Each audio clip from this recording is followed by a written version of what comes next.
In this issue of ABC's Wide World of Flying, you'll fly across the Atlantic in a Piper Malibu with Bill Cox on his 38th crossing in a light airplane. Phil Boyer will take you on a visit to one of the newest of the automated flight service stations to show you their inner workings. In a feature aimed at improving pilot proficiency, Captain Barry Schiff demonstrates the right way and the wrong way to execute rejected takeoffs and landings. Rod Machado brings you important tips on propeller safety from the AOPA Air Safety Foundation. And finally, you'll get a unique view of the F-4U Corsair from World War II right up to the present, including the fastest Corsair that has ever flown. In our bonus buyer's guide at the end of this tape, you'll learn about the medical certification services of the Aircraft Owners and Pilots Association. John King will tell you about important changes in sectional charts. Martha King will explain new identification requirements for airplanes. And North Star Avionics will show you some of the unique features of their advanced technology Loran. All this and more in this issue of ABC's Wide World of Flying.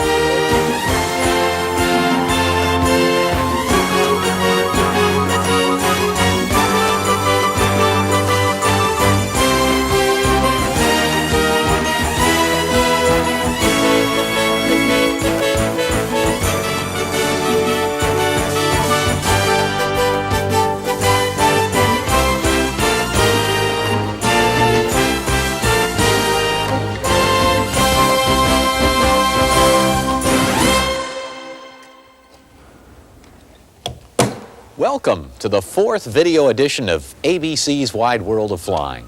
From flying across the Atlantic in a single-engine plane to a checkout in a Navy Corsair, we've got an issue packed with stories for those of you who love to fly. My commentary on this video deals with the little-known regulations that are affecting those of us who own and fly airplanes for personal transportation under Part 91 of the FARs.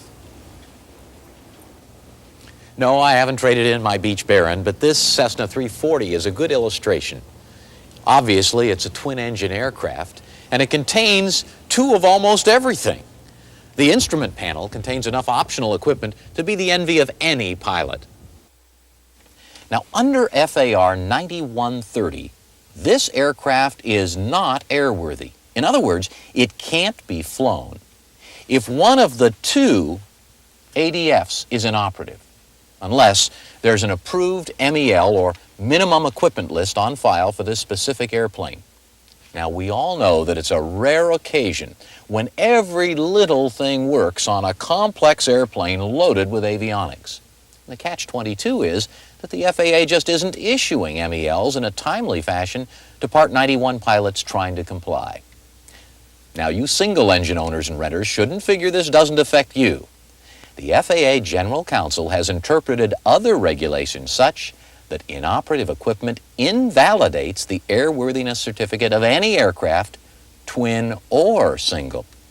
As an example, AOPA cites a single-engine airplane that was grounded because a day VFR flight was about to be undertaken with a nav light out. Now, clearly the processing and enforcement of these rules is much ado about nothing. The real issue isn't faster processing or simplifying Part 91 MELs. There's just no evidence that inoperative equipment or instruments identified by the pilot prior to takeoff has caused accidents. A new notice of proposed rulemaking that provides some relief has just closed its comment period. We don't feel that some relief is good enough when the rules are not needed at all. Writing to the FAA can still help. Just refer to the inoperative instruments or equipment rulemaking. Pressure on your local flight service district office will also assist in reinforcing the make-work nature of these rules in an already overworked system. The FAA would like to think rigid guidelines are necessary, when in reality, we pilots have a greater concern for our own safety. But now, let's get into our first feature story, and you can be sure that Bill Cox checked all his equipment carefully for a flight across the Atlantic in a single-engine plane.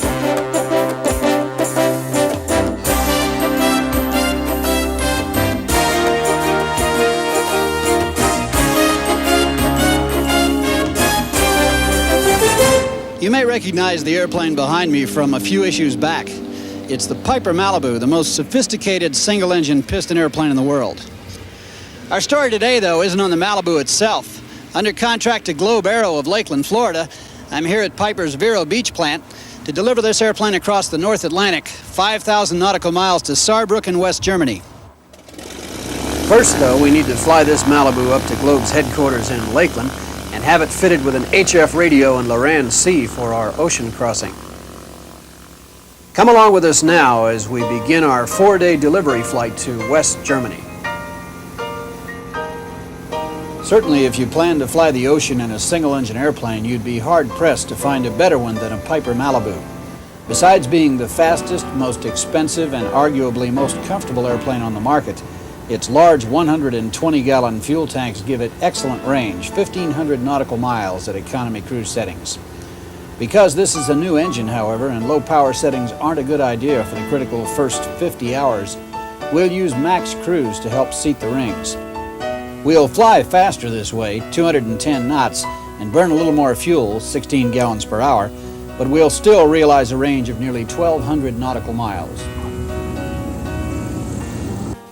Globe Aero in Lakeland, Florida is the largest company in the business of moving general aviation airplanes around the world, and Globe isn't picky about destinations. They've delivered 4,000 airplanes, everything from Super Cubs to King Airs, to virtually every country in the free world. A Loran and HF radio are vital navigation and communication tools across the oceans, and here at Globe, most of the ferry airplanes are fitted with temporary antennas for the trip. Our Loran C on this trip is my RNAV R21 NMS that I've pre-programmed with all the waypoints we'll need between Lakeland and Saarbrücken. Loran will be our only precise radio navigation link over the ocean. While Brian's installing our Loran and HF for our ocean crossing, let's take a look at the survival equipment and some of the other items that it's a good idea to carry if you're going to cross the ocean. This is a 4- to 6-man life raft. You might think that's a little bit of overkill, if you pardon the expression, for one person. And the only reason for that is that a 6-man life raft is considerably more stable on the water than is a 1- or 2-man life raft. Also, it's a whole lot more comfortable if you have to spend any amount of time in it. As far as life vests are concerned, we use 2 life vests simply for the redundancy factor, so that if one of them springs a leak, has a hole in it, we've still got one to keep us afloat. And we also have a hand compass, an engineer's hand compass. This could theoretically be used for setting a course if we were trying to direct a raft after a ditching. We have a manual ELT. The aircraft is also fitted with an ELT, which is G-activated by approximately a 6G jolt. Ditching an airplane in the ocean, however, might or might not produce a 6G bump. So the aircraft ELT might not be activated by a ditching. The main item of survival gear is right out in front. This is a Bailey immersion suit. It is theoretically good for just about any temperature water you'd care to put it in. In fact, one of the better-known ferry pilots, Peter Goldstern, was in the water for something like 19 hours just off of Reykjavik in 34-degree water about 4 years ago in December, and was picked up and was in good shape after having survived 19 hours in the water. Finally, we have something that you can't find in the North Atlantic. At least you can't find fresh in the North Atlantic, and that's water. There's salt water all around, but as you're probably aware, you can't use it. So we have 3 gallons of fresh water with us, and that's enough to keep one person going for at least a week. Our route of flight across the ocean without supplemental fuel tanks will take us from Lakeland, Florida, up the east coast to Bangor, Maine, then on over Quebec to Goose Bay, Labrador, across the Davis Strait to Narsarsuaq, Greenland, above the ice cap in the Denmark Strait to Reykjavik, Iceland, southeast toward Europe over the Norwegian Sea to Prestwick, Scotland, and finally across the North Sea and Belgium on into West Germany. Today's leg is an easy 1,250 nautical mile hop up to Bangor, Maine. After we've signed our contract, checked the necessary export paperwork to satisfy U.S. Customs and the FAA, and determined that all our emergency gear is in good shape, there's nothing left to do but fly. On this trip, we're flying without supplemental fuel, so we'll limit the longest leg to about 800 nautical miles, giving us at least a 400 nautical mile reserve. If that seems excessive, remember that there will be very few alternates where we're going. The first leg on any international delivery flight to Europe is nearly always the easiest. It's all inside the United States. There are plenty of VORs and non-directional beacons, so navigation is simple, and the East Coast is literally covered with airports in case we have a problem. We use the domestic flight north to Bangor to check out all systems and make certain the airplane is truly ready for the flight across the ocean. Here in the States, we have good access to avionics, engine, and airframe repair facilities. That won't be the case once we pass Labrador. Fortunately, the Malibu's 5.5 psi pressurization system allows us to fly high and fast with good efficiency. So our 1,200 nautical mile trip to Bangor today requires only about 5 hours.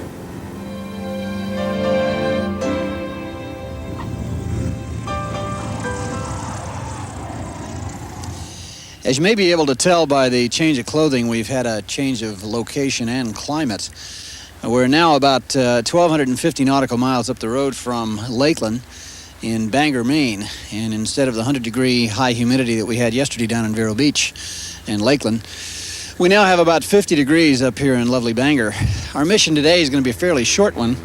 We have only to fly from Bangor to Goose Bay, Labrador, and that's only about 630 nautical miles up the road. But before we do that, we need to clear customs. If you're exporting an airplane as we are, you'll need to clear customs outbound. If you're taking a trip in your own airplane and plan to return, there's no need to bother with customs in leaving the U.S. Perhaps in keeping with its important mission, Bangor's flight service station is one of the most modern there is. They offer practically every service you could ask for. The briefers are used to dealing with requests for weather information on Canadian destinations such as Goose, Gander, and St. John's, and they often can pull up weather for Greenland and Iceland as well.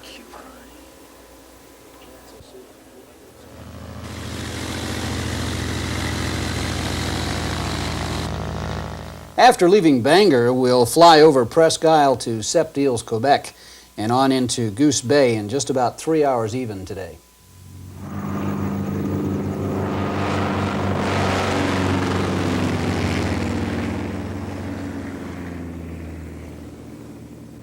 Okay, we're off of Bangor on our way to Goose Bay this morning, and unfortunately we're flying in a milk bottle here at 17,000 feet. This is somewhat predictably the weather that we might have anticipated for this time of year. We have a haze layer that runs from about 2,000 feet above the ground to about 28,000 feet today, and we can't go quite that high in the Malibu. So we're going to truck on up to 17,000 to Goose Bay. We have the controller's promise that we're going to be seeing better weather on up the road when we pass Sept Îles, Quebec, and on into Goose Bay from there.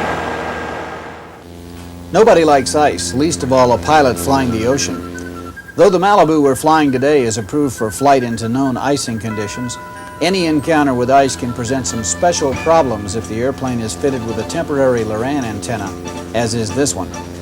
The wire will tend to accumulate ice and vibrate. If the rate of ice accumulation isn't too great, it will build only to a certain point and then the vibration will break it loose. In very bad conditions, however, it's possible to have the antenna get so heavy that it simply breaks, and that'll be the end of your Loran reception for that leg.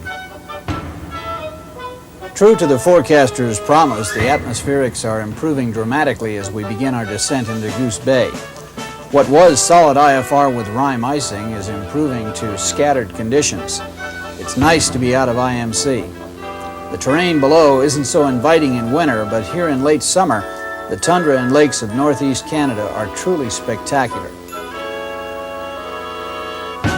As we approach Goose Bay, we should note that flying in the remote regions of Canada is very similar to flying in the States.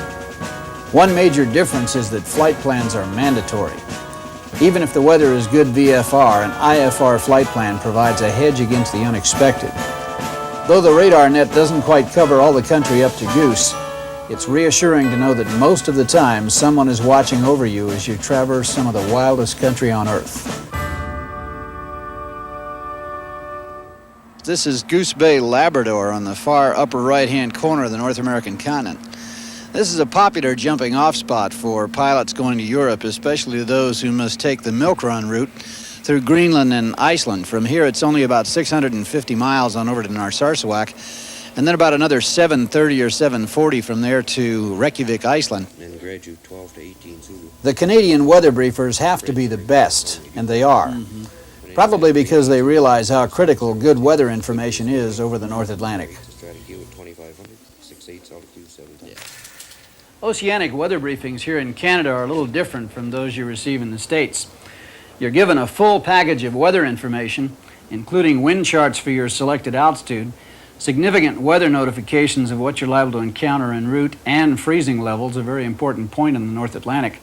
Plus, you're given terminal forecasts and current conditions for both your destination and your alternate. In our case, on our flight from Goose Bay to Narsarsuaq, Greenland, we have a left crosswind indicated on the chart at 18,000 feet of just about 30 knots. As far as significant weather is concerned, we have very little to worry about, it appears. Appears to be almost nothing between Canada and Greenland, although we do have a freezing level at approximately 5,000 feet that runs directly over Narsarsuaq. Also, you'll notice the surface freezing level is only about 100 miles north of Narsarsuaq.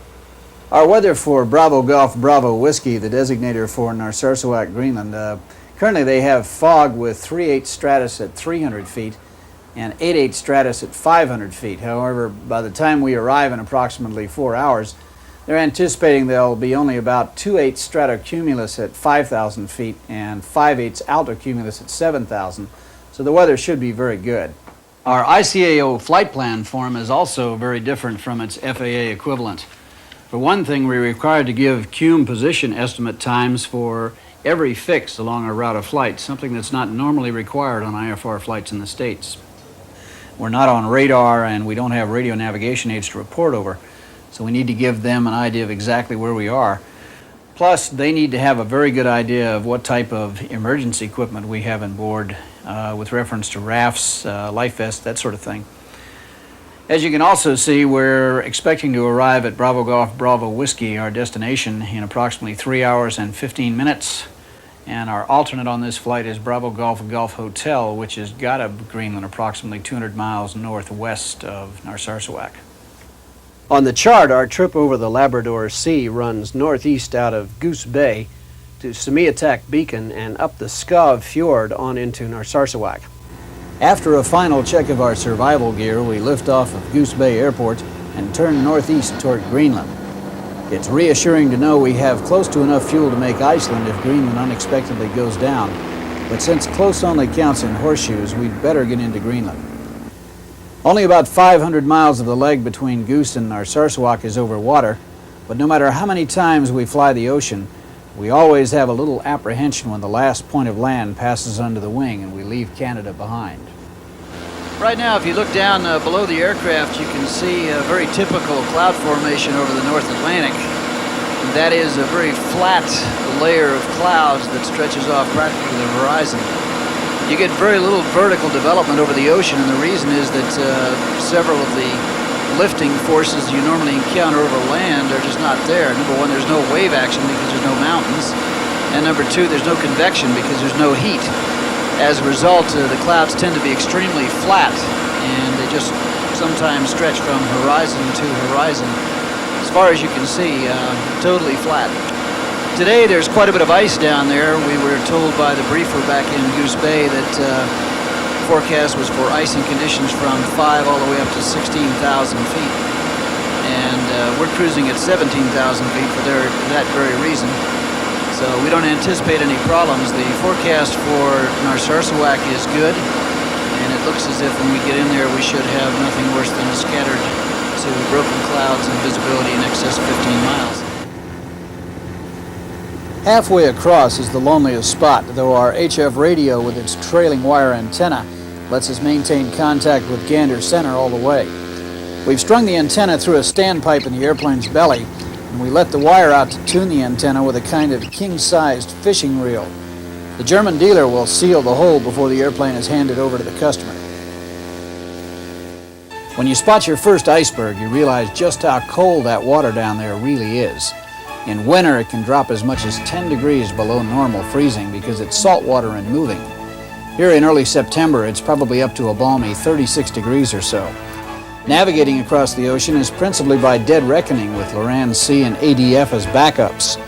Between Goose Bay and Narsarsuaq, we use Prince Christiansand and Semi attack beacons on the ADF and the Labrador Sea Chain on Loran. The fjords of Greenland are always a welcome sight. In the fall, the ice pack has moved far north, unclogging the fjords and opening the waterways for the short Arctic fishing season.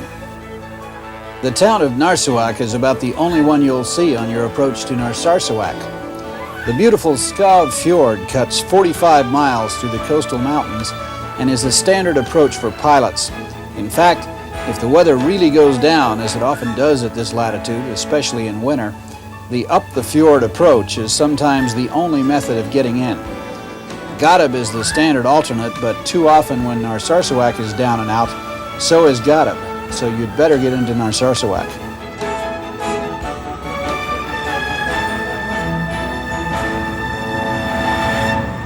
Narsarsuaq, Greenland, along with being one of the most spectacular stops you can make along the North Atlantic, is also one of the quietest places, I think, on the face of the earth, when you don't have a bunch of airplanes flying around making noise.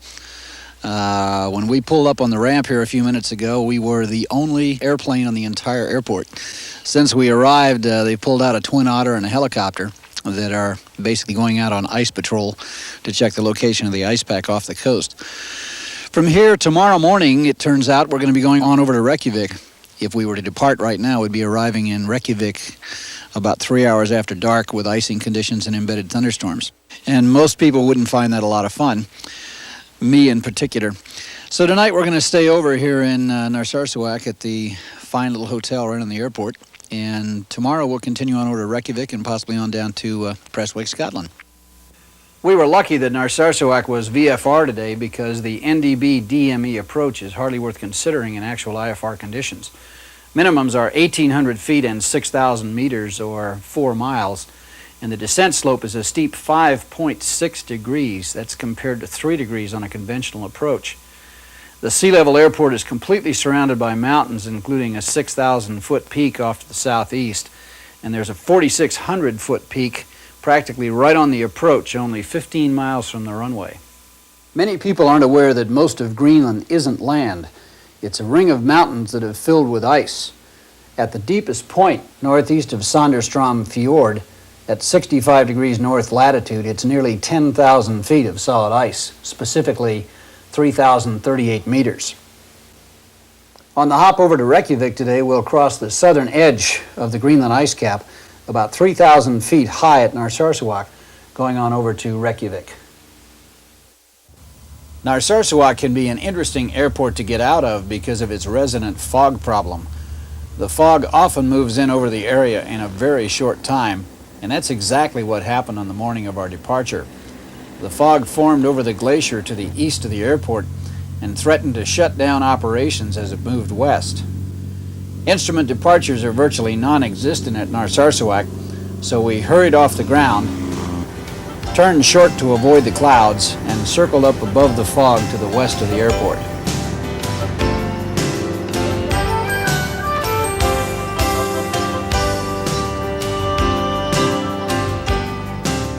The southern Greenland ice cap is certainly the most spectacular sight on the North Atlantic route, especially when you consider that you're only crossing the bottom tip of a huge frozen continent that runs nearly 1,500 miles toward the North Pole.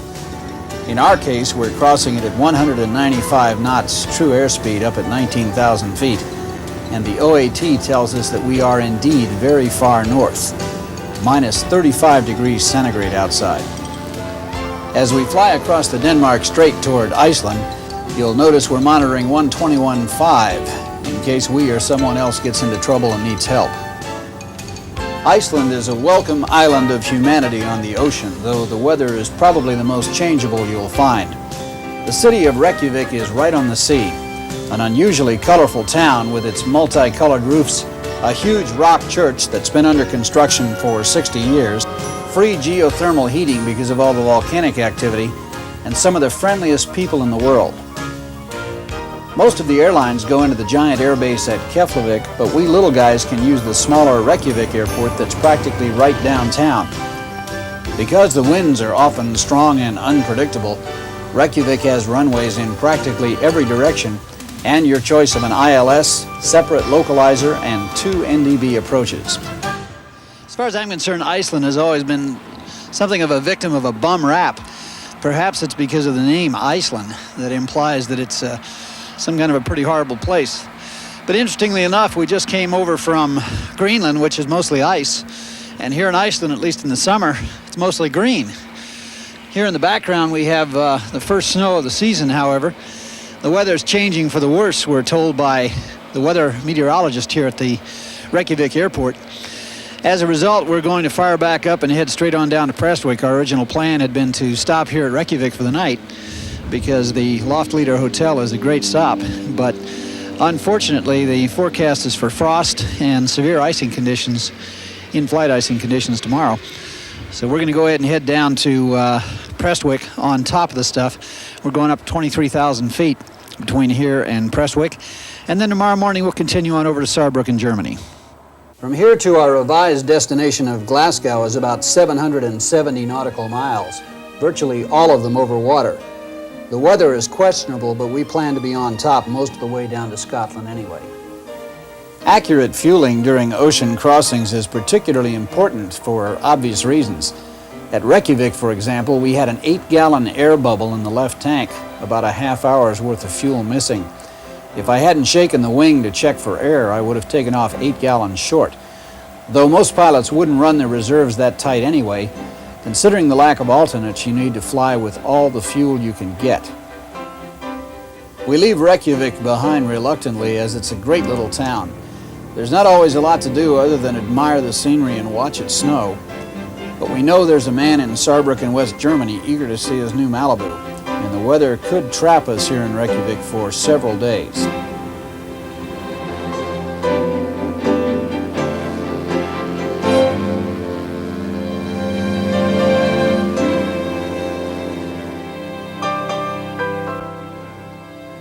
Well, it's just past 23:50 Greenwich time here in Glasgow, Scotland. We arrived about an hour ago in what is certainly the worst weather we've had so far on the trip. Had to shoot an ILS approach to minimums about 401 in rain and icing conditions. British Isles are truly beautiful when you can see them, but too much of the time you just can't, and certainly today was no exception. Weather is often a factor in flight planning in this part of the world. If you can't go IFR, quite a bit of the time you just can't go at all. We're hoping for better weather on tomorrow's leg on over to Saarbrücken, and it certainly can't get much worse. The final leg on our delivery flight covers just under 600 nautical miles across the North Sea. We'll overfly England's east coast, Belgium, and Luxembourg on our way to West Germany. This morning we're going to head over to Saarbrücken, and we're told we have considerably better weather. Not to mention that we have 50 knot tailwinds approximately, going to help push us on over to Saarbrücken. The weather in Saarbrücken is supposedly very good. They're saying it's pretty much clear. And we hope to be able to show you the coast of England and France as we go across and on into Germany to deliver this little Piper Malibu to its new owner.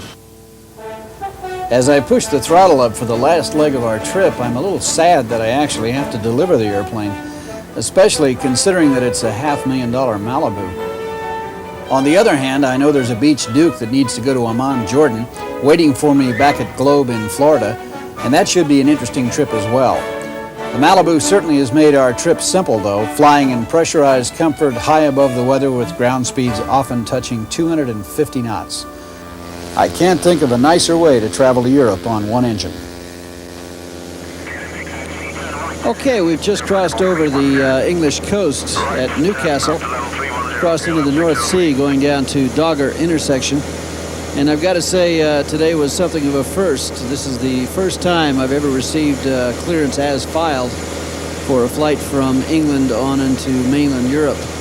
Most of the time there's so much military activity going on that you wind up diverting around various types of military bombing runs and reconnaissance efforts and that sort of thing. But today we got as filed. Here we are at 17,000 feet. We're just headed down toward Dogger intersection and then on over across Brussels, Belgium, on into Saarbrücken, West Germany.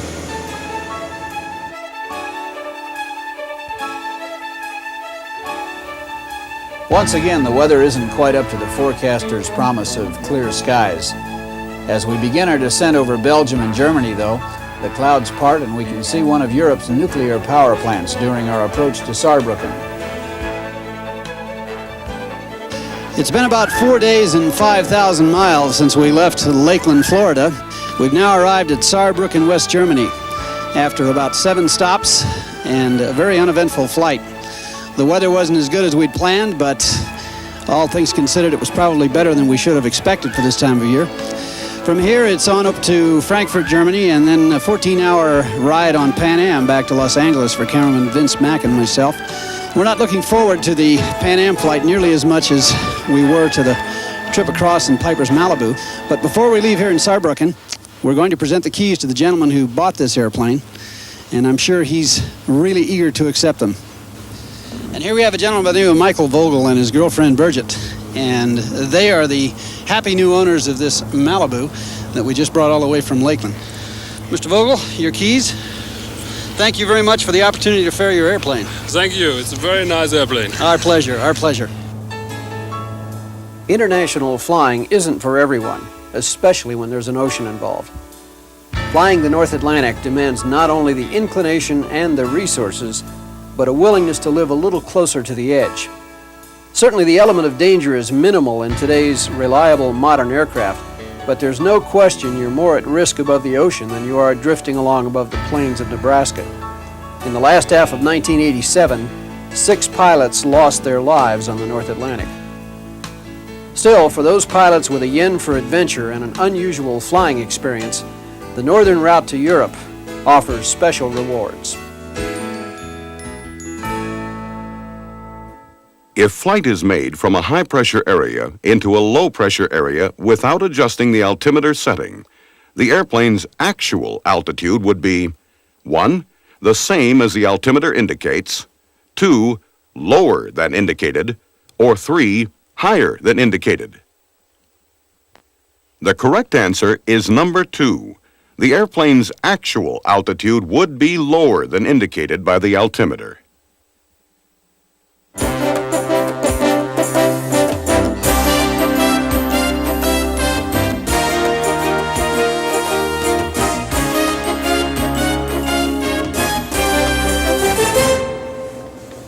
I'd like to get a briefing. I'm going to Jackson Hole, Wyoming, if I could. Yes, sir. And your aircraft identification? 3841 Quebec. Your route of flight? Riverside. Let's make it direct Jackson Hole, if I can. You sure can. What time of departure are you anticipating? About an hour from now. About an hour?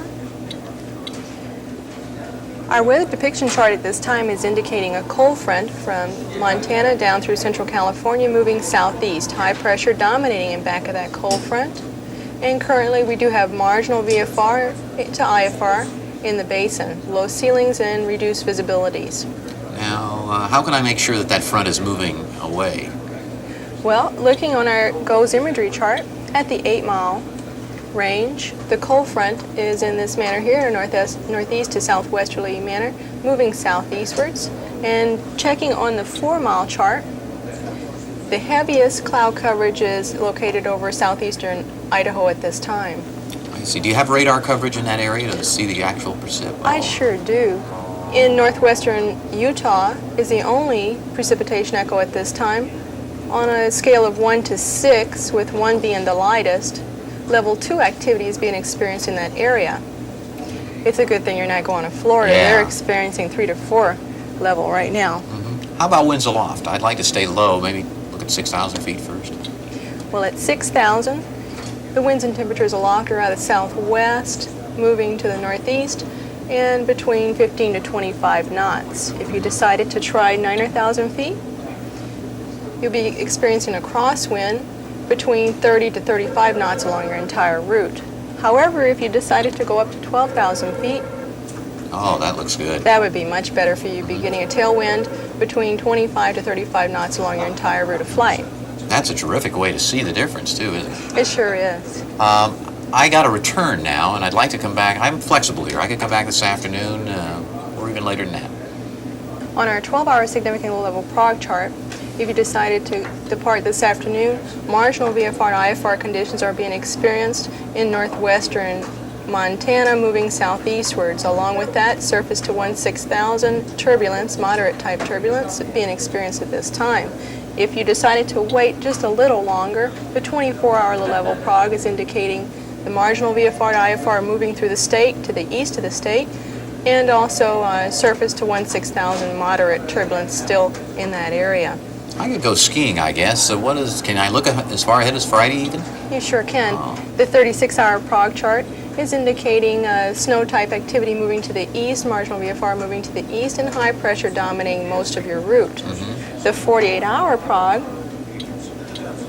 is indicating that looks good, yeah. High pressure along your entire route, and again, the marginal VFR to the east, snow showers to the east. Okay, I'd like to file a flight plan if I could. You sure can. That was This is a November rare 30th. occurrence.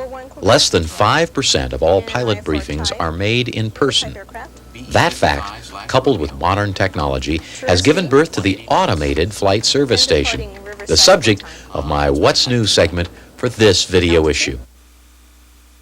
Gone are the old teletype machines, pads of paper, and nails in the wall holding poorly produced facsimile maps and printed weather information. In place at 37 facilities around the country are Model 1 computer terminals, color graphic monitors with satellite-delivered pictures, and ICSS, an integrated communications switching system. By the end of 1990, 317 flight service stations, some dating back to 1920, will be consolidated into 61 automated stations like this one here at Riverside, California. When the conversion is complete, this automated flight service station will cover an area of 51,500 square miles, consolidating 6 older stations at Needles, Daggett, Blythe, Thermal, Lancaster, and Bakersfield, all in California. Are the controversial shutdowns worth it? Well, after visiting 2 of these new facilities, I'd say yes. It's apparent that great thought and effort went into designing a system to take us into the 21st century. In the older flight service stations, they used the LABS system, being phased out and replaced by Model 1 at these new automated facilities. With much older equipment, labs required entering each of the briefing elements manually. Briefers had to write down much of the pertinent information and then prompt the computer system for each segment of a complete weather briefing. Flight plans were written out on the FAA form and then given to another specialist to input and send to the destination. The destination station would manually check for overdue airplanes. Riverside Flight Service, may I help you? Good morning. Yes, I'd like to get a weather briefing, please. Okay, sir. Aircraft identification, please. 6515 Yankee. Are you going VFR or IFR today, sir? VFR. Aircraft type? A Cessna 210/Romeo. Okay, sir. Where are you departing from? Riverside. At what time? 2100 Zulu. Your altitude en route? 11,500. And your route of flight and destination? RNAV direct, and the destination is Phoenix Sky Harbor. All right, just a moment, please. Okay, sir, along your route of flight today, we do have a flight precaution for occasional moderate turbulence below 18,000 feet. It's due to strong low level. Okay, got your flight plan, and thank you for your destination address and phone number. That really makes it helpful in search and rescue. And if you're inbound to Riverside, gone are the pieces of paper on a clipboard with your flight plan. The Model 1 keeps track of all pending VFR arrivals and flashes a warning when the plane is more than 30 minutes overdue. In-flight weather information is important to us all, and this position at an automated flight service station can answer your specific request with the aid of the Model 1 computer. Riverside Flight Service, Centurion 6515 Yankee over Banning Pass on 122.2, over. 6515 Yankee, Riverside Radio, over. 15 Yankee is en route VFR at 11,500 to Phoenix. I'd like to get current weather at Phoenix, over. 6515 Yankee, Phoenix reporting 5,000, thin scattered, visibility 45, temperature 80, wind 150 at 6. Stand by, we'll look for some pilot reports. 6515 Yankee, I show a Bonanza over Palm Springs reporting light to occasional moderate turbulence at 2,000. Over. 15 Yankee, roger. Thank you very much and have a good day. When all 6 flight service stations are consolidated into this facility, the in-flight specialist will monitor 39 frequencies, including 15 VORs. Now, here are 2 tips to make these airborne contacts easier. Following with El Monte, sky partially obscured, 200, thin scattered. Give the specialist time to answer. He or she may be on one of the other frequencies, giving another pilot information, and will answer you as soon as he's finished. 20,000 scattered in 7. Riverside Radio, Cessna 90316 X-ray, listening the VOR. Always identify the frequency you are using on your initial call, or the VOR you are monitoring. Oftentimes, when your aircraft is high enough, the radio call will light up on 2 or 3 nearby VORs, and the briefer has no way to know which one you're listening to. This is the machine we all love to hate, that puts our calls on hold while waiting for a briefer. But in reality, it's much more than that. As part of the Integrated Communications Switching System, or ICSS, at the new automated stations. With a touch-tone phone, you can easily access digitally recorded route briefings, adverse weather information, and even file IFR flight plans through FastFile. This general background information, often enough for a go, no-go decision, allows you to bypass the specialist completely. With the new system, specialists will be able to go from an average of 14,000 services a year to over 20,000, an almost 50% increase. This means waiting time has been reduced, even though more calls come into one large facility. Well, here at Riverside, we keep track of the abandoned calls or hung-up calls before the pilot weather briefer can get to them. And it's remained 3 or 4%, even though we've added 3 additional flight service stations. It's important to remember that in the consolidation program, all the transmitters and receivers remain, and some are even upgraded. All DF equipment is remoted, so no service is lost, and the telephone system allows toll-free access from remote locations. So what are pilots losing in this consolidation effort? Well, certainly not weather reporting from the closed locations, since it's being contracted to private companies. Now, as a typical example, the recent Daggett station operated only 8 hours a day, and after being closed, the replacement contract weather service reports 24 hours a day. And also remember that the in-flight radio calls are now answered full-time. Yes, some facilities that used to man the optional airport advisory service will be gone. In reality, however, they depended on pilots to report their position. Therefore, the similar advisories can be obtained with good, uncontrolled airport radio procedures by all of us. The automated flight service station has been designed to serve those of us with personal computers. When they reach full capacity, pilots may obtain briefings through home computers and soon file flight plans. Now, I usually end these What's New features with the cost of the product or service. In this case, the Flight Service Modernization Program will save almost $1 billion through 1995. Now, this is a big savings to the general aviation pilot, who usually absorbs a good share of these services through user taxes. Now, computers won't ever replace trained specialists in the flight service station system, but it looks like they sure will make their work and ours a whole lot more efficient. The landing speed, in terms of true airspeed for a particular weight and configuration of the aircraft, will 1. Increase as relative humidity is decreased. 2. Increase as altitude is increased. Or 3, decrease as atmospheric pressure is decreased.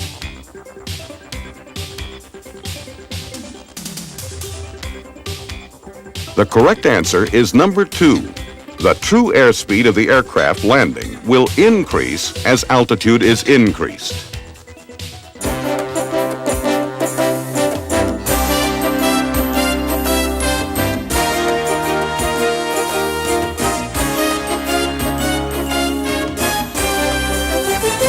There's no doubt about it, night can be a magnificent time to fly, unless the lights go out.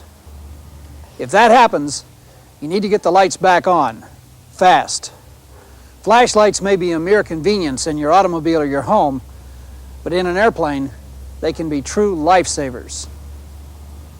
In delivering airplanes to Europe and Africa in the normal pursuit of business here in the States, I fly quite a bit at night, and accordingly, I carry a flashlight or two, or more accurately, 4 of them. While it might be argued that's carrying light redundancy to an extreme, I have good reasons for packing 4 flashlights. First, you'll notice they're all fairly compact, so they don't take up much space in my flight bag. Second, they use 3 different size batteries. AAA's in this Brinkmann, AA's in the Technolite, standard C-size batteries in the old reliable Everready. So even if I forget my spares, I can always find replacements for at least 1 flashlight on the road. Finally, I have a Cadnica NiCad flashlight, which can be recharged with regular house current, but which is only good for about an hour. I also carry a photographer's clamp with me, so that should I need to use a flashlight in the cockpit, I won't necessarily have to hold it. Let's assume you're flying along at night, everything's running smoothly, and suddenly you have a total electrical failure. You're going to want to put some light on the subject as quickly as possible, and I suggest you try this Brinkmann. With its adjustable wide beam, it works almost perfectly for emergency panel lighting. If you'd like to check for icing on the leading edge of the wings, you might try this Everready double C-cell. It has a concentrated beam which is almost perfect for that purpose.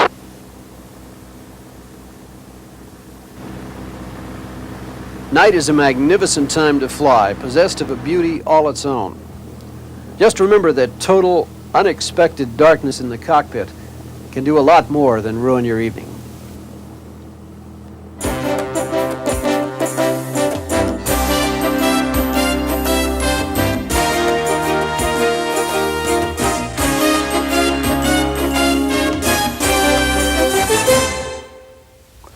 When confronted with unexpected difficulties during a takeoff or a landing, a pilot has only a few precious seconds, or possibly less, to select an alternate course of action and then to execute it. Multi-engine pilots drill in practicing rejected takeoffs, and every takeoff has a plan of action to cope with the possibility of an engine failure. Instrument pilots practice missed approaches by the dozen as a part of their training, and every approach begins with thinking about the possibility of having to make a missed approach. But seldom do pilots flying in single-engine airplanes in VFR conditions have the same mental preparedness or plan of action. And unfortunately, FAA statistics show clearly that many accidents have been caused by pilots who were unable to properly execute a rejected takeoff or a rejected landing. So in this feature, I'd like to review the right way to execute each of these 2 critically important maneuvers and give you some tips for improving your proficiency. Let's look first at rejected takeoffs.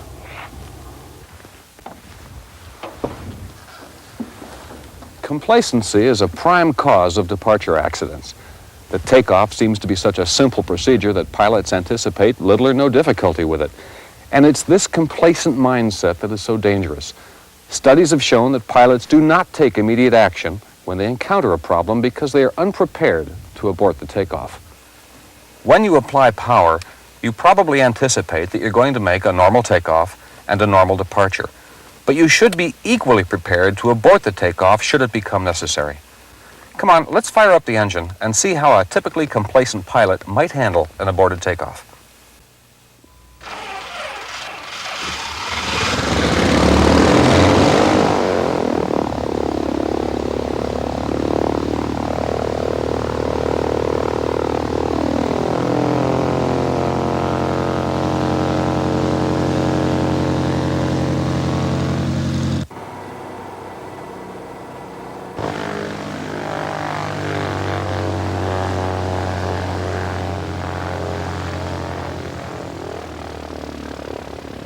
Electric fuel pump is on, mixture is rich, propeller is set, gear selector in the down position, the flaps are set properly.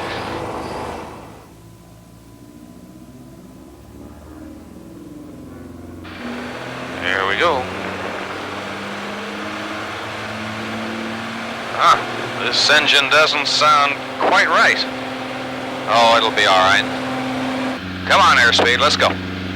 Come on, airspeed. Hey, there's something wrong here. First mistake. By not being mentally prepared, the decision-making process is taking too long, eating up precious runway, 84 feet per second at 50 knots. Easy on the throttle. I don't want to hurt this engine. Second mistake. Maximum performance requires immediate and total power reduction. Easy does it. Easy on the brakes. Hey, wait a minute. These brakes aren't working too well. I hope we can stop this thing in time. Third and possibly final mistake. Poor braking technique and failure to get the weight of the airplane on the main wheels. There we go. Wow. That was close. That rather sloppy rejected takeoff took 2,800 feet. The problem is, this represents the actual performance of a typically complacent pilot. Now let's find out how much better we can do with more efficient techniques. Preparation for an aborted takeoff begins before you taxi onto the runway. It requires that you adopt the proper mental set. And you should review the items that might cause you to have to make an abort. For example, engine roughness, any unusual noise or smell, a strange vibration, something you're not accustomed to, or perhaps you might not have the normal amount of acceleration, or you might be having difficulty with directional control. These or anything else that might go wrong during a takeoff warrants an immediate abort. The idea, however, is to remain alert, be ready for that abort at all times, and take action while there's still time to do so safely. Kernville, Unicom, this is Piper 28416, taxiing onto runway 17 for departure. And since the proficient pilot is always anticipating the possibility of an aborted takeoff, it makes sense to use all of the runway. Like the old saying goes, the runway behind you does no good whatsoever. As we line up on the runway and add power, we think about the possibility of an aborted takeoff. We're ready for an abort should it be necessary.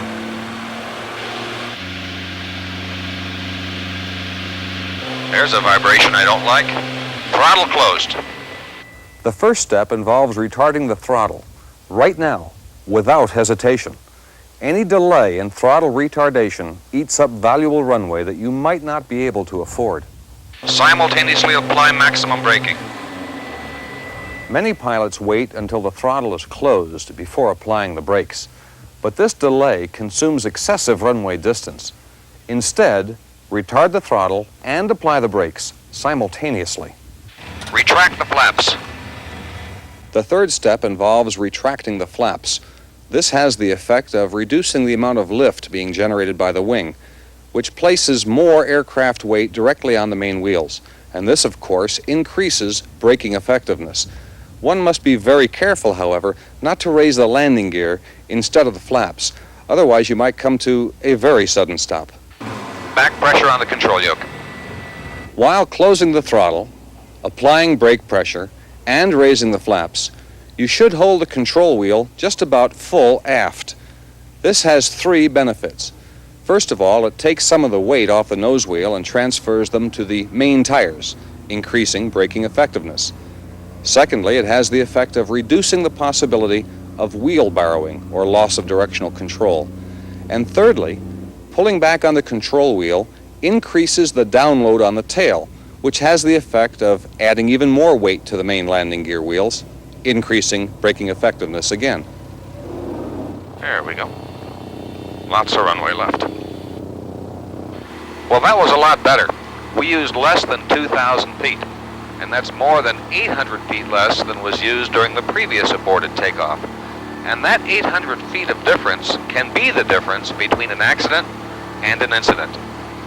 And the difference is attributable to pilot proficiency and being mentally prepared.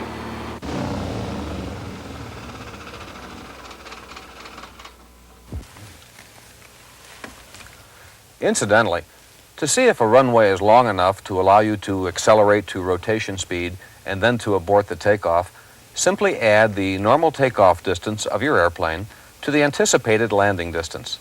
The abort itself can usually be performed in less than the landing distance. For example, in this Piper Arrow, I would anticipate a takeoff roll at this weight, density, altitude, and wind of about 1,800 feet. A landing under these same conditions should require 680 feet. In other words, the distance required to accelerate to rotation speed and then abort the takeoff, in this case, is 2,480 feet. Multi-engine pilots refer to this as a balanced field length, and it's a nice safety factor to have, even when flying single-engine aircraft.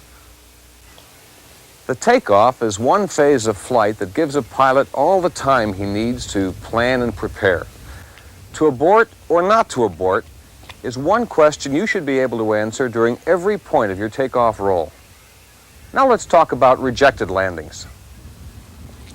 Interestingly enough, FAA reports show innumerable accidents that occurred because a pilot was unprepared to abandon an unsatisfactory approach while there was still enough time, speed, and altitude for him to do so.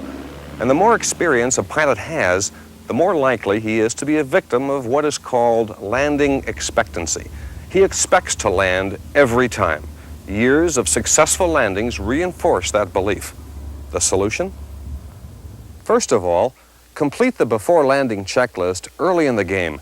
This includes selecting the fullest tank, properly adjusting the mixture, lowering the landing gear, turning on the auxiliary fuel pump, and setting the propeller to maximum RPM. The last item on the checklist is to get your attitude adjusted.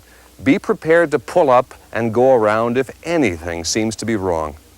Numerous accidents occur every year because the pilot took the correct action, but after it was too late to do so safely.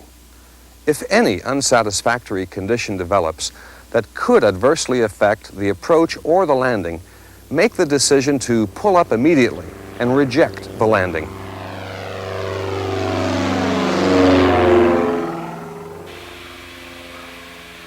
Looks like we've got the landing made. Wait a minute. Is that somebody taxiing onto the runway at the other end? Oh no, he's taking off this way. Okay, time for a missed approach. Rotate the nose. Maximum allowable power. The most common error during a go-around is a pilot's failure to apply maximum allowable power. Since an airplane on an approach is in a high-drag, low-speed configuration, it may continue to settle at an alarming rate unless the go-around is executed properly and without hesitation.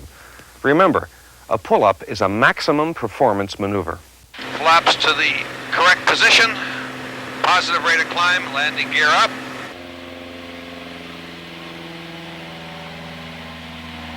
Safe altitude, safe airspeed. Flaps all the way up. Of course, you want to keep an eye out for traffic. And be sure you advise the control tower, if there is one, just what you're doing. No one likes surprises. Obtaining the necessary go-around performance at high-density altitudes can be extremely difficult. In fact, did you know that every airplane has a critical density altitude above which a positive climb rate cannot be established in the landing configuration?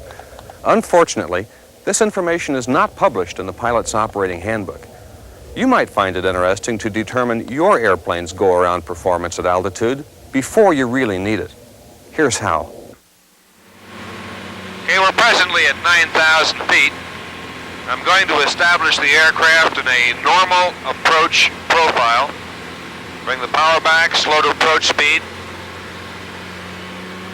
Start dropping the flaps. Landing gear down. And we'll establish the airplane in a normal approach configuration. All flaps, gear down, approximately 75 knots, and approximately 500 feet per minute. Okay, the approach is fairly well stabilized, and I'm going to attempt a missed approach without retracting the gear, without retracting the flaps. Here we go. We're not going to get a lot of power, of course. That's it, about 22 inches.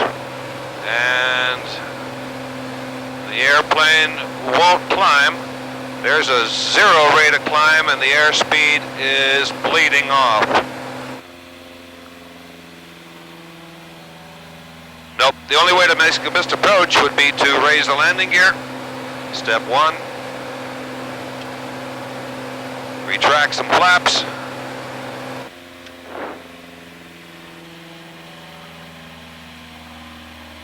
Now you'll notice the airplane will slowly begin to climb. A missed approach at high density altitudes is not something you want to have to rely on.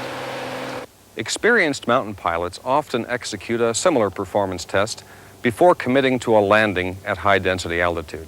Now here's what they do. While on the downwind leg of the pattern, with the aircraft in the landing configuration and at normal approach speed, apply full power and attempt to climb. Now this will give you an idea of just how much reserve power and performance really is available. Now this would also be a nifty time to adjust the mixture for maximum power. In this way, if a pull-up does become necessary, the engine will be able to give you all it's got. If the simulated pull-up at pattern altitude is marginal or impossible, consider approaching with less than full flaps. Don't lower the flaps all the way until the field is made and you're prepared to commit to a landing. A pull-up is much safer with partial flaps than with the flaps all the way down, and the difference in stall speed protection is hardly worth mentioning. Properly rejecting an unsatisfactory takeoff or landing can save your life. Be prepared to abort every takeoff, to reject every landing. Make the decision as early as possible and execute that decision with maximum performance. Be certain that you control the airplane. Don't let it control you. If the angle of bank were held constant and airspeed varied, the load factor would 1. Vary depending on the rate of turn, 2. Vary with speed increase or decrease, or 3. Remain constant. The correct answer is number 3. The load factor remains constant even when airspeed is varied.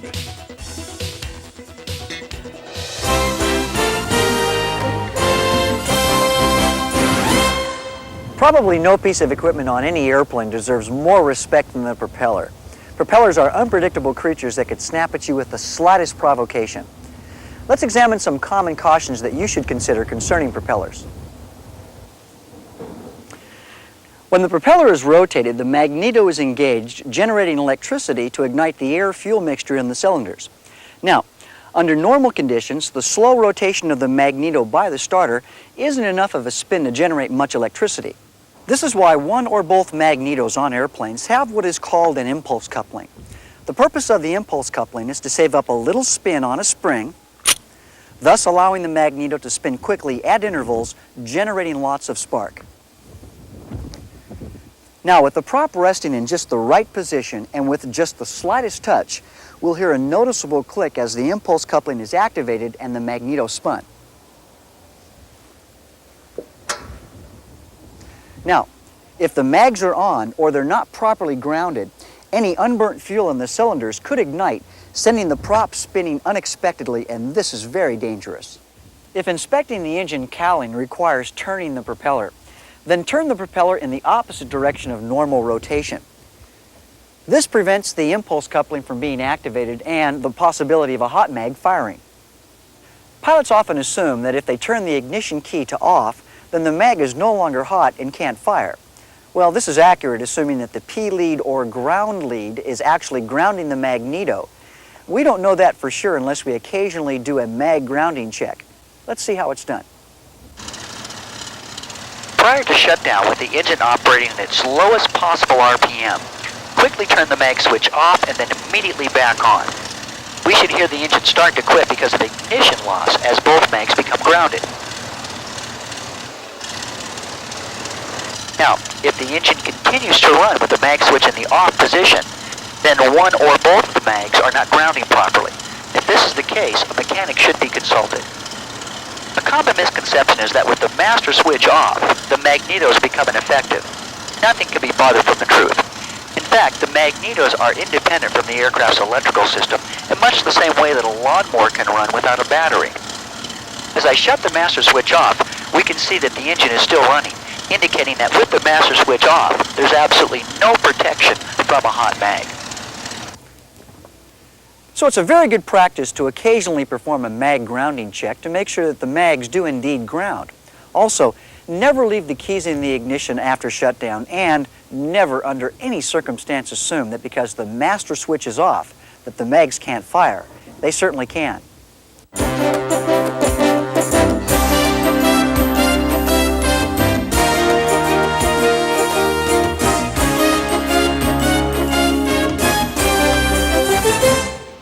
The Corsair is the last piston engine fighter produced by the United States. It went into production in 1942 and continued in production for a decade. The F4U-1A seen here is regarded as the most aesthetically pleasing of the bent wing series. Powered by a 2,000 horsepower 18-cylinder radial engine, the F4U is capable of a top speed of about 420 miles an hour at 20,000 feet. Normal cruise is about 180 miles an hour with an untanked range of 1,000 miles. Maximum rate of climb is almost 3,000 feet per minute, and the surface ceiling is over 36,000 feet. With 6 50 caliber machine guns, extensive armor, and excellent aerobatic capability, the Corsair was a formidable aerial weapon. It was also an excellent dive bomber, with the doors on the main gear designed to serve as dive brakes. Note that the tail wheel is retracted in the dive configuration. The accuracy of the Corsair as a dive bomber was only about 7% less than that of the Douglas Dauntless, which was specifically designed for the role. Early Corsairs suffered from a dangerous bouncing problem in carrier landings, and several pilots were killed in accidents.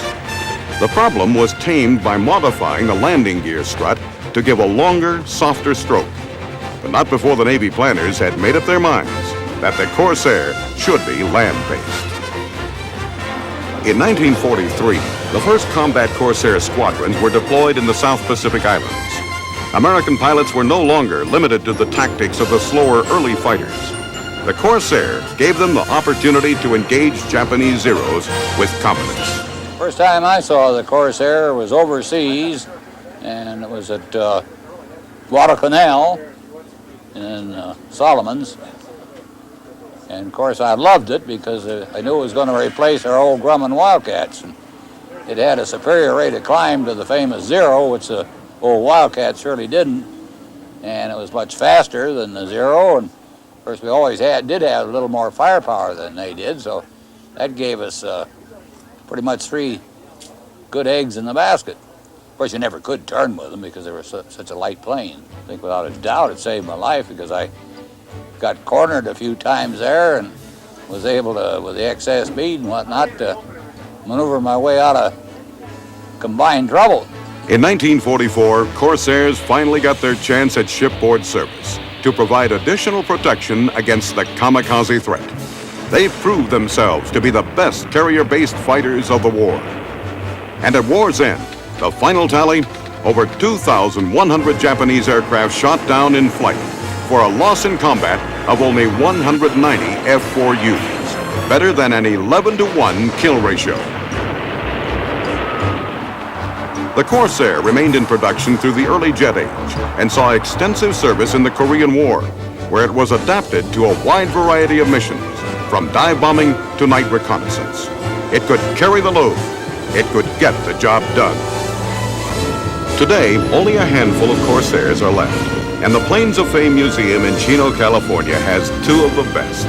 A fully restored F4U flown by Steve Hinton, and the fastest Corsair in the world, the Super Corsair, flown by Johnny Maloney. Our reporter, Corky Fornoff, is also a Corsair pilot and brings you this close-up look. This is the F-4U-1 Corsair, the first fighter the United States had that would exceed 400 miles an hour in level flight. The airplane had many unique names. Some people call it the U-bird because of the gull wing effect. Most of the pilots called it the hose nose because when they sat in the cockpit and looked down the long nose, it looked like a piece of long hose. The Japanese called it whistling death because of a unique whistle it had as it flies through the air.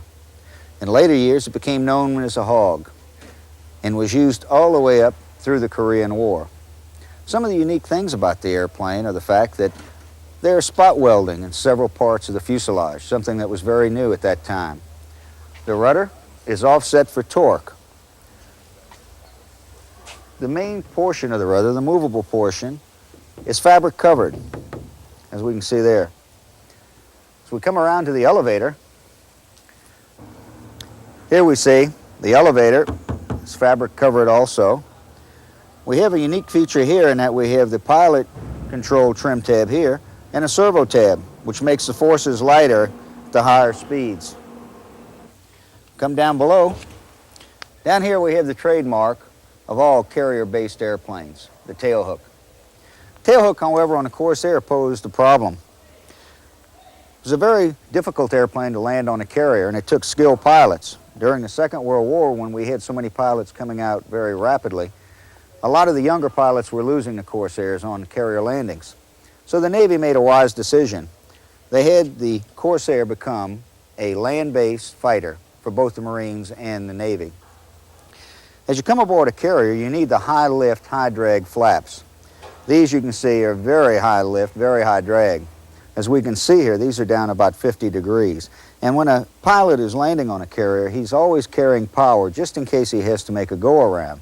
On the other hand, once he knows he has it made on that pitching little deck and wants to stop and he pulls the power off, he wants it to stop immediately. So these, as low as they are here, you can see create a great deal of drag. So we come out to the aileron. It's pretty unique in itself in that the whole aileron is made of plywood and is covered in fabric. It also has the servo tab, as we can see here, to lighten up the control forces at the higher speeds. I think something that's different that a lot of people don't realize is that when these airplanes were operational on carriers, they were pushed around the deck. They really didn't have the little machines to pull them around as we do today. So they had a retractable handhold right here. You could just push it in, just like the steps to climb aboard. And one of the sailors could hold it here while others pushed in various places to help move it around. It's pretty unique. As we come down the leading edge of the wing of the Corsair, we notice a stall strip. Corsair had a problem in that at stalling speeds, the ailerons would stall first, and therefore you would lose roll control. They put the stall strip on here to force the wing to stall faster so that you constantly had roll control. We come on down, the airplane carried 650 caliber machine guns, and when they were not in use, they normally would tape the ports here so that they didn't pressurize or get any water and rain and dirt and so forth back up into the guns and the ammunition. The tape was no problem. If they ever needed the guns, all they had to do was pull the trigger and blow the tape away. Here we have the lens for the gun camera, and that just recorded everything that the guns were shooting at. As we come on down, the gear, it's pretty unique in that it actually retracts backwards, but once it gets about halfway through its swing, the wheel turns 90 degrees so that it lays flat in the wing. Over here we have the inlets. This is the oil cooler. Here is the inlet for the carburetor. And this is used to feed the air to the R2800 Pratt & Whitney engine. That's an 18-cylinder engine developing 2,000 horsepower. I'd like to bring in Steve Hinton, the gentleman that flew this airplane in the series Baba Black Sheep. And let's find out from Steve. Steve, how do you like the F-4U Corsair? I love the Corsair. It's a great airplane. Great to fly, easy to fly, real good, nice smooth running engine and jet-like control feel. I know, I have often compared it to the P-51 Mustang in terms of takeoff and landing and lack of visibility in landing. And I've told a lot of people that below 7,000 to 10,000 feet, if a Mustang and the Corsair were going out to fight, I'd rather have the Corsair.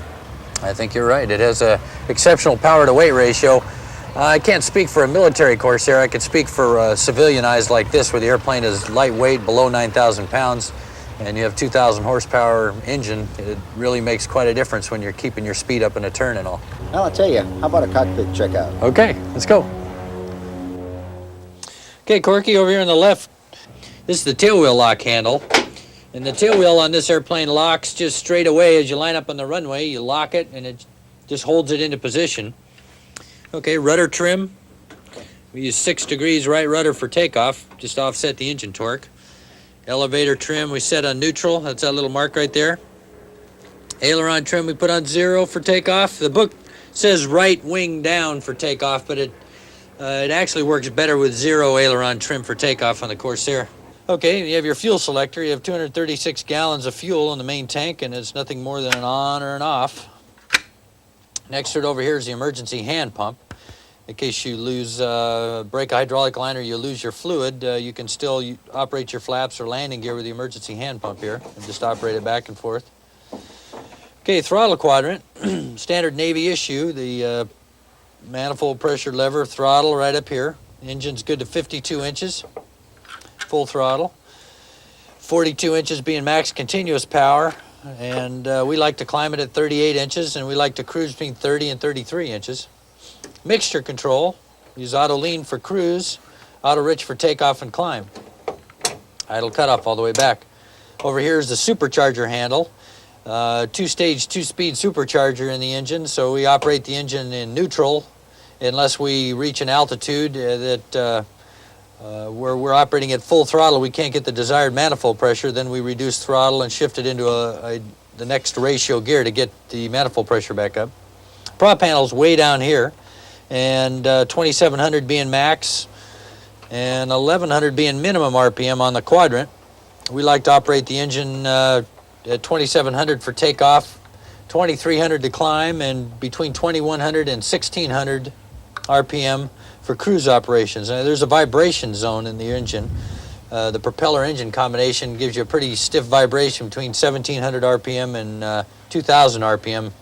It shakes enough to where you think there's something wrong with the airplane, but as you're reducing power and you go through that range and you get back to 1,650 or 1,600, it just smooth as glass down there. Okay, the wing flap panel located right here, flaps down, flaps up. And if you can see these little increments here, you could select 10 degrees flaps, 20 degrees flaps, 30 degrees flaps. Okay, your mag switch over here. The standard mag switch, you have both left and right mags. Your landing gear position indicators, and they're direct cables that are hooked right to the gear so you can tell the position of the landing gear going up and down. This is the gear handle, gear down and up. We don't want to put it up on the ground, obviously. Okay, as you can see, Corky, we've changed the instrumentation and the radios to make it a little more practical for our general aviation use.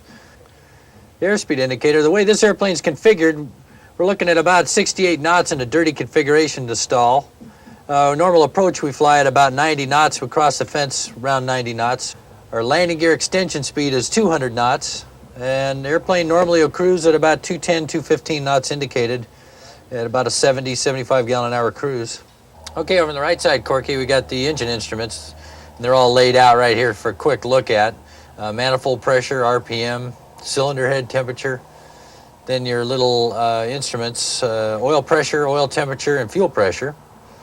It's a 2,000 horsepower R2800 engine, and takeoff power being 52 inches and 2,700 RPM. We're limited that for 5 minutes at 2,000 horsepower.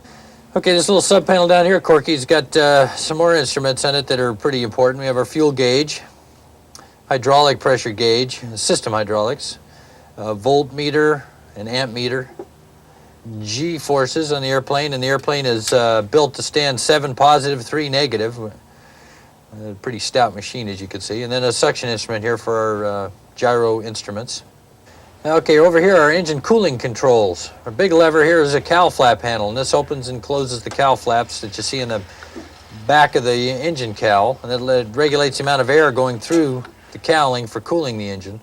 Okay, the next handle over is the oil cooler flap, and these are little doors that are located right behind the oil coolers, and they regulate the amount of air that goes in and out of the oil cooler. And the next one over is the intercooler flap, and what that is a flap on the bottom of the accessory section that allows air to flow through the intercoolers, which is the supercharger air cooling.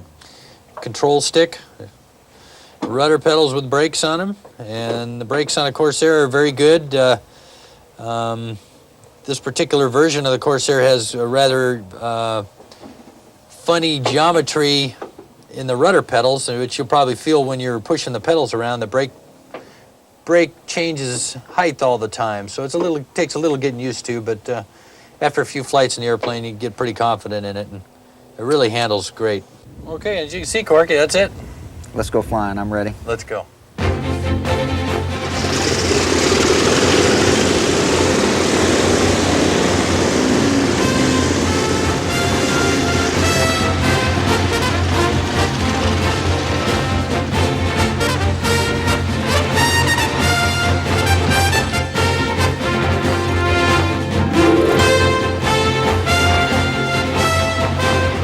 Takeoff, I use 52 inches and 2,700 RPM.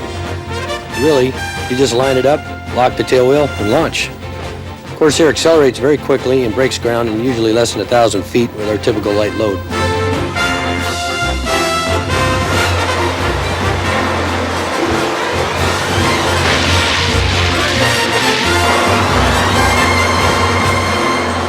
Okay, normal climb power is 38 inches and 2,300 RPM. The book calls for 135 knots for best rated climb, but I like to run at least 150. Gets better cooling and you can see out of the cockpit better. It still gives a couple thousand feet a minute in a climb.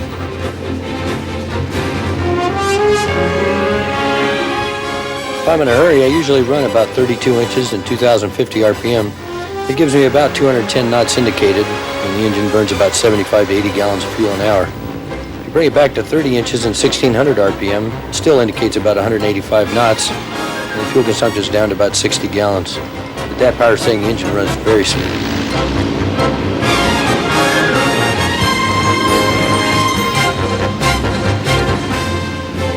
The ailerons are very light. 180 to 220 knots is about the right speed for a roll. You want to be at least 200 knots for a loop with climb power, and 250 knots works good for Immelmans and Cuban 8s.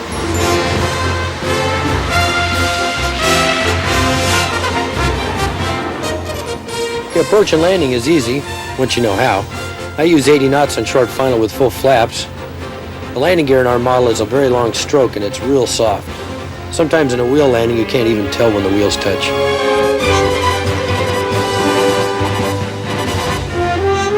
Ground control can be a little tricky. It takes big rudder movements for directional control. P-51 pilots and Hellcat pilots have a pretty big surprise in this area. I can understand why the Navy had a problem with this bird when it was first introduced. It takes longer to learn than some of the other warbirds, but it's still a great airplane. The fastest Corsair in the world is this Reno Racer, built by fighter rebuilders in Chino, California. This much modified airplane won first place in 1985 with a speed on the closed course of 438 miles per hour. This Super Corsair belongs to fighter rebuilders and is today flown by John Maloney.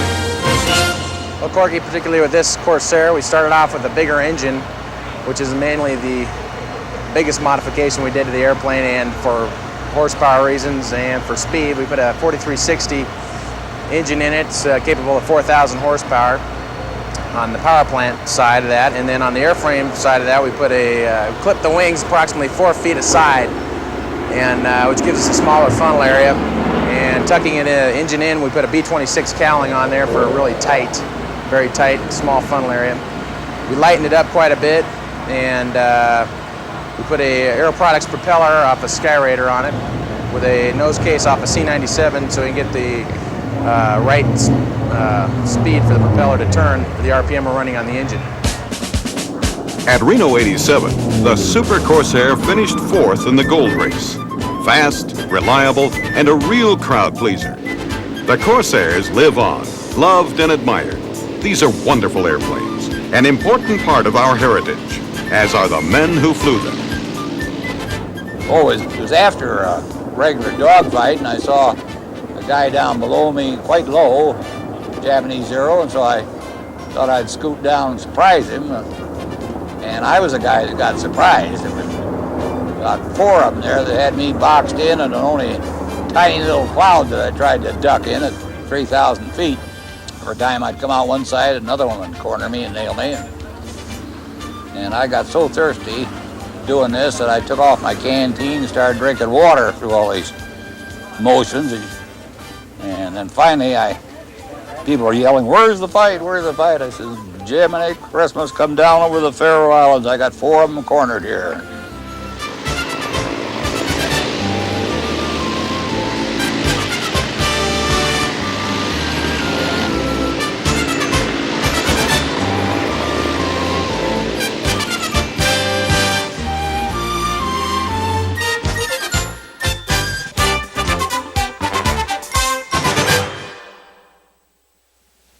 I personally hope you've enjoyed this 4th video issue of ABC's Wide World of Flying. You know, this concludes our first full year of programs, and as we look forward to our 2nd year, we'd like to thank you for your enthusiastic support. As video magazines become a wave of the future, your issues of Wide World of Flying just may become collector's items. All of you who have subscribed in this first year have been identified on our records as charter subscribers. Now, you'll always enjoy the lowest subscription price available, which also leads me to this reminder. Attached to this tape is your renewal order. Please return it right away to assure the uninterrupted enjoyment of your subscription. And note also that we're accepting 2-year subscriptions, which assure you a locked-in rate to protect you against future price increases. And as an added bonus, your subscription also includes our brand new newsletter, which you'll receive 4 times a year in between video issues. Looking ahead to our next edition, you'll go behind the scenes in Hollywood to see one of the most exciting flying jobs around, flying camera ship for film and television production. You'll learn about the different camera mount systems and helicopters used, and you'll go along on a typical production set. Now, many of you have expressed interest in a story about getting an instrument rating. So our cameras will take you along with David Jackson as he sweats his way through the accelerated 10-day course from PIC. You'll get a real insider's look at what's involved in getting this rating, and you'll even ride along with Dave as he takes his check ride. Plus, you'll see another airplane checkout with Bill Cox, more AOPA safety features from Rod Machado, more What's New, and another lesson in flying proficiency from Barry Schiff. Right now, though, stay tuned for our bonus buyer's guide and a chance to see exciting aviation products and services. The Aircraft Owners and Pilots Association is at work serving its members every day. One area of great concern to some members is the renewal of their medical certificates. That's right. State in the letter that the examination they're requesting is an invasive procedure. It is not indicated from your doctor's perspective, and that you're requesting reconsideration of this request by the Federal Air Surgeon's Office in Washington, D.C. All right, then when the file arrives in Washington, I'll take a look at it, find out what in the world it is they're looking for. Here, the representation of AOPA is one-on-one to assure fair and reasonable consideration of the facts in each individual case. Here at AOPA, at the Medical Certification Branch of AOPA, we try to represent the members' perspective at the Federal Air Surgeon's Office, or if necessary in Oklahoma City, to determine whether or not they have been rightly or wrongly denied a medical certificate. We will review their files as thoroughly as possible from a medical perspective, and if necessary, represent them in Oklahoma City or Washington, D.C. The assistance and follow-through of the Medical Certification Branch is just another example of the many benefits enjoyed by members.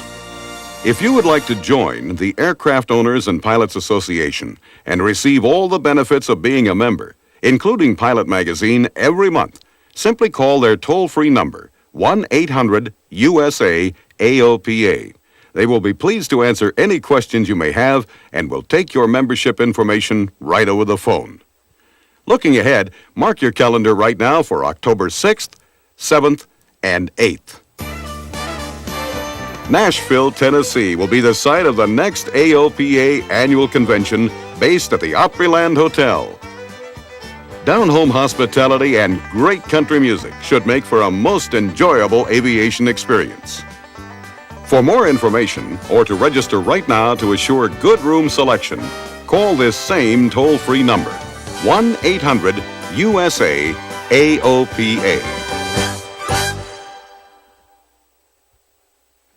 Hello, fellow pilots. I'm John King of King Schools. You know, things are changing fast these days regarding airspace. In fact, so fast, it's hard to keep up. You'll want to know about these most recent changes we've included in our courses.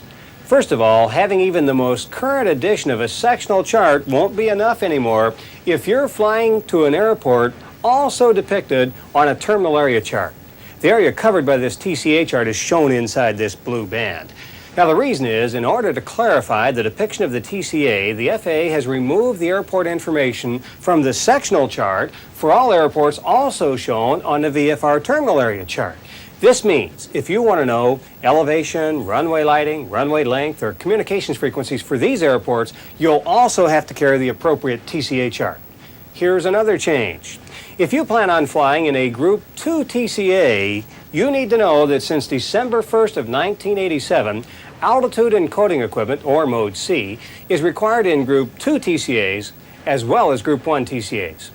Finally, they've changed the way ARSs are shown on the sectional chart. Now, previously, ARSs were shown by blue slash marks. The color blue is usually used to indicate that communications are required. Well, apparently, some pilots were confusing ARSs and TCAs, so ARSs are now shown by magenta slash marks instead. All of these changes mean that pilots now have to work harder than ever before to stay up to date. I'm Martha King. Here are 3 recent regulation changes regarding your aircraft that you need to be aware of. First, as of March 7th, 1988, all aircraft now must display an external identification plate or decal located either near the rearmost entrance door or on the fuselage near the tail surface. The information required is aircraft make, model, and serial number. Now, if your aircraft doesn't have one provided by the manufacturer, and many aircraft don't, it's your responsibility to make or buy an ID plate or decal and to fix it to your aircraft. There are no size requirements, but it should be legible and not come off easily. Second, small registration numbers may go better with your attractive paint scheme, but they're no longer adequate if you fly across the borders of the USA. If you cross an ADIZ or DEWIZ, which you will if you leave the country, the aircraft must have 12-inch high registration marks. You can use temporary marks so long as they won't come off during flight. And finally, if your aircraft has been modified by adding extended range fuel tanks in the passenger cabin or baggage compartment, you must carry aboard the aircraft a copy of the FAA Form 337 showing approval of that modification. This form must be made available at the request of any FAA inspector or law enforcement officer. And remember, even if you're just renting or borrowing an aircraft, as the pilot in command, you are responsible for ensuring that the aircraft you're flying meets these new regulations. Whether you want to get up to date for a biennial flight review, pass a written test, or prepare for a check ride, it's all guaranteed. King Video Ground School trains you to understand the big picture by taking you on location in the cockpit, in the weather, or in the tower. Monster graphics make difficult problems fall into place with ease. Private Pilot magazine says the student who follows John King's lecture, graphics, and numerous sample problems will have an excellent understanding of the subject. Plane and Pilot News says our evaluation panel found the King Accelerated Ground School tapes, in their opinion, to be the best offered. Here's what students say. This is Patty Wagstaff in her Pitts S1 Special. I've taken 2 King Ground School courses. My sister's taken a couple, and my husband's taken probably 3 or 4. And every one of them has been really successful and really fantastic. And we've all done great on them, too. We've gotten really high scores and can attribute it all to John and Martha and to King Accelerated Ground Schools. Hi, my name's Rick Gillette. I used the King Home Video course to obtain a 96 on my instrument instructor written exam. I couldn't have done it without King. I took the King Private Ground School course. I thought it was a very concise and thorough course, and it gave me everything I needed to pass the FAA written with a score of 88. It raised my level of competency quite a bit. I did get a 92 on my private test, and I got a 98 on my IFR test, and I feel really, really proud. And I find that they're very easy to follow, and being able to rewind them and review makes it even more easy. The newest King course, 101 Ways to be a Better, Safer Pilot, is a course every pilot will benefit from. You'll learn rules of thumb, how to predict local weather conditions, how to avoid being deceived by optical illusions in flight, how to avoid mechanical problems in flight, how to communicate on the radio with ease, and much, much more. The special introductory price is just $99 for 4 hours of practical learning. King VFR and IFR Updater courses are a great way to prepare for a biennial flight review or just get current again. Each is $99 for 4 hours of informative video. King written exam courses include at least 5 2-hour videotapes, a course book, 3 practice exams with answers and detailed explanations, plus your exam sign-off. Exam courses for only $199 are Instrument, Commercial, Flight Instructor, Instrument Instructor, ATP, and Flight Engineer. The private course is only $149. King flight test courses show you how to ace your private, commercial, or IFR flight test. An actual FAA examiner tells what he expects of you, and your instructor shows you how to demonstrate your knowledge on the ground and in the air. Each course includes the Practical Test Standards booklet and 2 videotapes for only $89. For same-day shipping, call 800-854-1001. You'll have a 20-day free trial, and if you fail your test, you keep the course and get your money back. Order within 30 days and mention ABC's Wide World of Flying, and we'll give you a bonus for promptness. The King Takeoff Course Album, a $60 value. Your bonus includes audio cassettes on mountain flying, weather flying, flying the high-flying recips, and frightened spouses. To get your bonus for promptness and your King course, call 800-854-1001 now.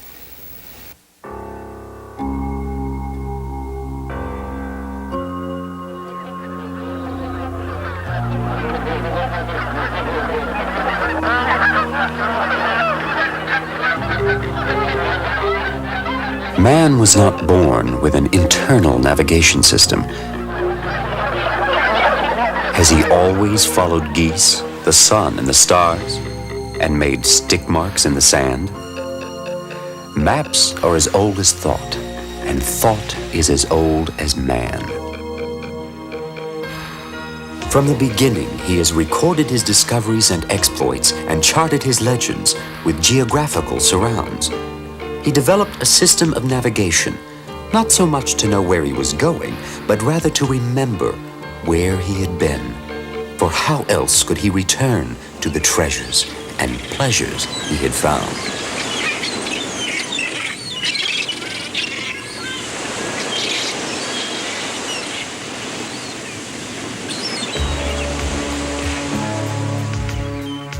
One of the most accurate navigational devices to be developed was the Loran system. A fisherman could drop a lobster pot 15 miles offshore.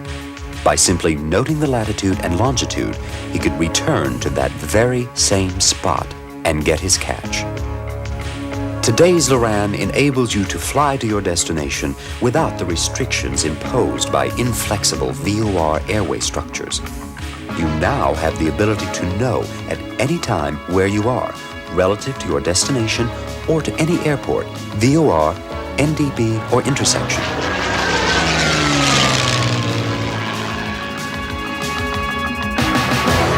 Digital Marine Electronics Corporation, our parent company, made its reputation in the marine Loran trade.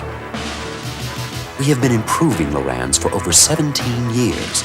For the past 9 years, the National Marine Electronics Association has offered a coveted award for performance and reliability. We have won it all 9 times. Now, with our experience and expertise, we have developed the North Star Navigation Management System. Far more than just a Loran, this black box outthinks, outperforms, and outmaneuvers its competition.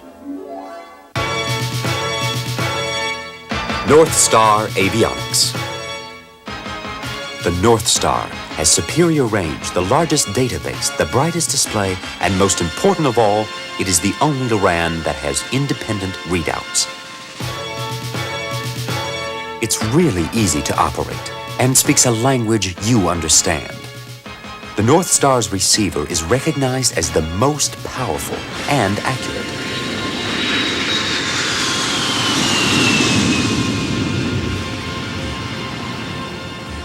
For capacity, our database contains over 20,000 locations. Not only airports, but all VORs, NDBs, and low-level intersections. Over twice as many locations as any other LORAN ever built. And the North Star doesn't limit you to the United States. It knows its way around Canada, Mexico, and the Bahamas. Wherever you're flying, simply dial up the airport name. If you can't remember it, the city name will do just as well.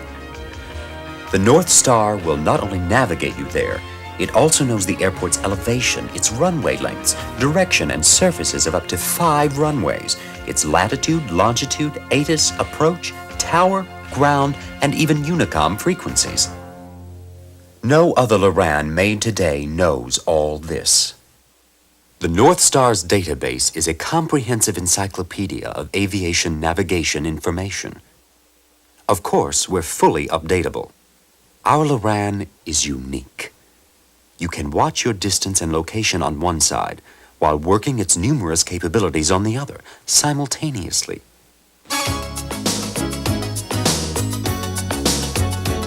We at North Star have always felt that a LORAN navigational device was not enough for aero navigation.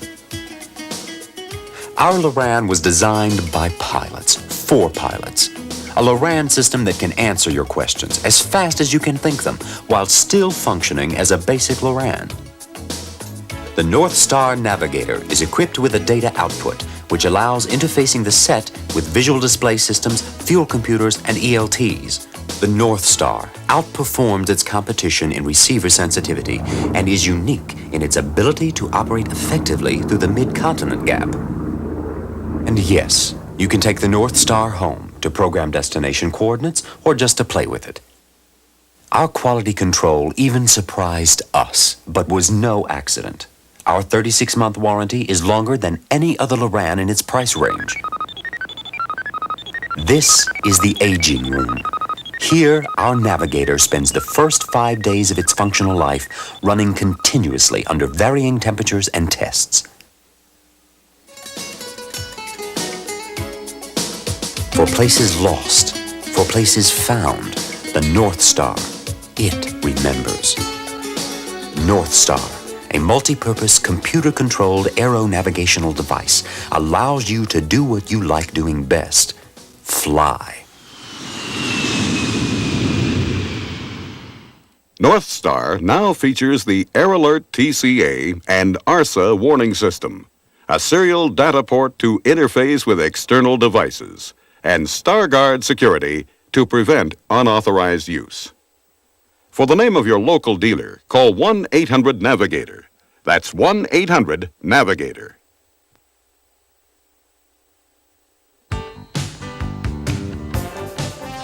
Barry Schiff's newest book, The Proficient Pilot 2, is now available. It includes 39 chapters of unique insight on such topics as coping with wind shear, engine fires, and IFR shortcuts. Wide World of Flying viewers may order an autographed copy of this important book by sending a check for $21.95 to Aero Progress, P.O. Box 66-1039, Los Angeles, California 90066. Shipping and handling is included. This autographed copy offer is made exclusively to viewers of Wide World of Flying.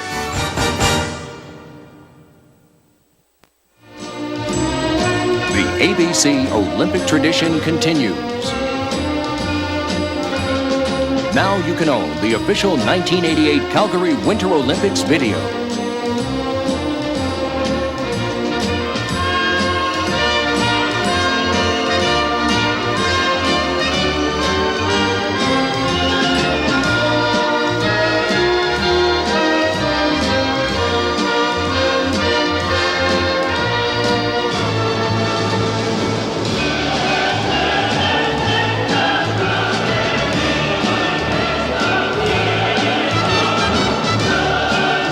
Remember the moments.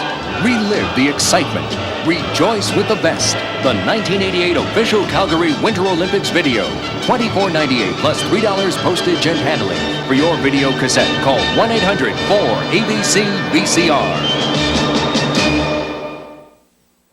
If you are viewing a borrowed copy of Wide World of Flying and would enjoy having your own subscription, or would like to order a subscription as a very special gift for a pilot or aviation enthusiast, credit card holders may call us toll-free at 1-800-999-8783. Or you may send a personal check to our subscription center in Riverton, New Jersey. The price is just $99.95 for 1 full year.